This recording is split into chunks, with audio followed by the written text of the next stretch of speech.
আসসালামু আলাইকুম রহমতুল্লাহ। আলহামদুলিল্লাহ ওয়াদা সালাতু আসসালামু আলা আল্লাহ নবী ওয়াদা। সমস্ত প্রশংসা আল্লাহ তাআলা, সকলেই বলে আলহামদুলিল্লাহ। দরুদ এবং শান্তি বর্ষিত হোক মোহাম্মদ সাল্লাল্লাহু আলাইহি সাল্লামের প্রতি, সকলেই বলি সাল্লাল্লাহু আলাইহি সাল্লামের প্রতি। আমরা দু একদিন যাবৎ যে ভিডিওটা দেখছি, ভাইরাল ভিডিও, সোহাগ নামে যে ভাইকে ঢাকা শহর মিটফোর্ড এলাকায়, মিটফোর্ড হাসপাতালের সামনে যেভাবে পাথর মেরে হত্যা করা হয়েছে, শুনেছি নাকি চাঁদা দেয়নি, তাই সে চাঁদা দেয়নি, তার জন্য তাকে এভাবে নিঃসঙ্গভাবে, জাহিলিয়াত বর্বরতাভাবে নিঃসঙ্গভাবে তাদেরকে দল বেঁধে হত্যা করা হয়েছে। এটা নির্মম একটা নেহায় কাজ, এটা অন্যায় কাজ, এটা ইসলাম বিরোধী কাজ। মহান আল্লাহ কোরআনে বলছেন সূরা মাইদা 93 নম্বর আয়াতে, ওমায়াকতুল মুমিনাম মুতাআম্মিদান, যে ব্যক্তি কোনো মুমিনকে অন্যায়ভাবে হত্যা করে, ফা জাযাউহু জাহান্নাম, তার ঠিকানা জাহান্নাম, খলিদান ফিহা, সে চিরদিন সেখানে অবস্থান করবে, কথা আল্লাহ বলছেন। একজন নিরীহ মুসলমানকে যদি অন্যায়ভাবে কেউ হত্যা করে, সে তার ঠিকানা হচ্ছে জাহান্নাম এবং চিরদিন সেখানে সে থাকবে। আল্লাহ তার উপরে খুব রাগান্বিত এবং তার চরম শাস্তি অপেক্ষা করছে, একথা মহান আল্লাহ সূরা মাইদা 93 নম্বর আয়াতে বলছেন। এতএব যারা এটা কাজ করেছেন, এটা জাহিলিয়াতকেও হার মানায়, এটা একবারে খুব অন্যায় কাজ করেছেন। মহান রাসূল সাল্লাল্লাহু আলাইহি সাল্লাম বলেছেন যে ইত্তাকু জুলমা ফাইন্না জুলমা জুলমাতুন ইয়াউমাল কিয়ামা, জুলুম বিচারের মাঠে অন্ধকার, বুখারী হাদিস। যারা এরকম জুলুম করেছেন তার প্রতি, এটা আপনার নেহায়ত অন্যায় কাজ করেছেন। তাই আমি ডক্টর ইউনূস সাহেবকে বলবো, যারা এই কাজের সাথে জড়িত আছে তাদেরকে খুব অতি দ্রুত গ্রেপ্তার করুন এবং তাদেরকে আইনের আওতাতে আনুন। এটা আমার এই ইউটিউব এবং ফেসবুকের মাধ্যমে এটা আমি জোরালো প্রতিবাদ করছি এবং বাংলার জনগণ যারা আছেন সবাইকে সজাগ হওয়ার জন্য বলছি।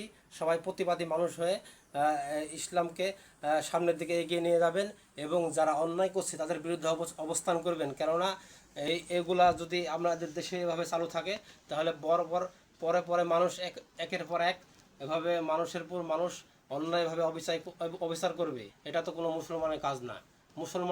মুসলিম আমাদেরকে শিষ্টাচার শেখায় ইসলাম ধর্ম, এটা ইসলাম ধর্মের কোথাও নাই এভাবে মানুষকে হত্যা করা।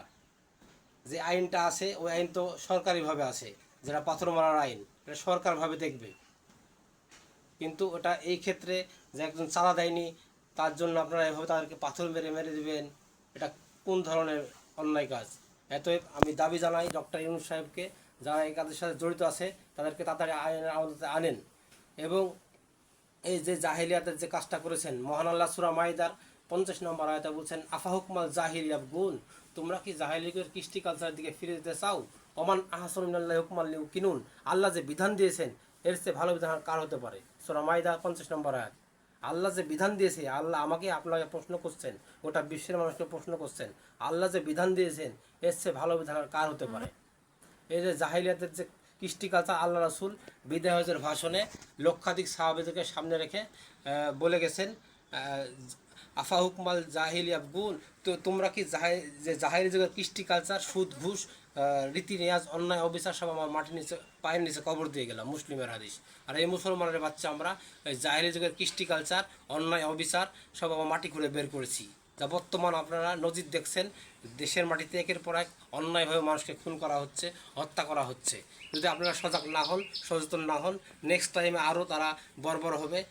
এবং যে কুফরি তন্ত্র আছে, এই আপনার হচ্ছে এই কুফরি তন্ত্র, যেটা আপনার হচ্ছে সেকুলারিজম বলছেন আর রাজনৈতিক বলেন, যেটা শিরকি আকিদার, আপনার হচ্ছে গণতন্ত্র প্রতিষ্ঠার জন্য তারা এরকম কাজ করছে, এটা একটা নেহায়ত অন্যায় কাজ। এই কাজ করা যাবে না। এটা হচ্ছে খ্রিস্টান আব্রাহাম লিঙ্কনের কাল্পনিক পদ্ধতি, ভোট পদ্ধতি।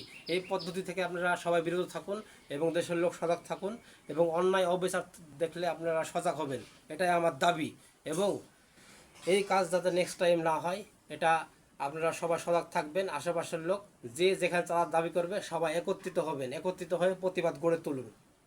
ঘরে বসে থাকলে হবে না, একের পর এক অন্যায় দেখলে প্রতিবাদ করতে হবে, না হলে আমাদের দেশটা জাহিলিয়াতের দিকে আবার ফিরে ফিরে যাচ্ছে আস্তে আস্তে।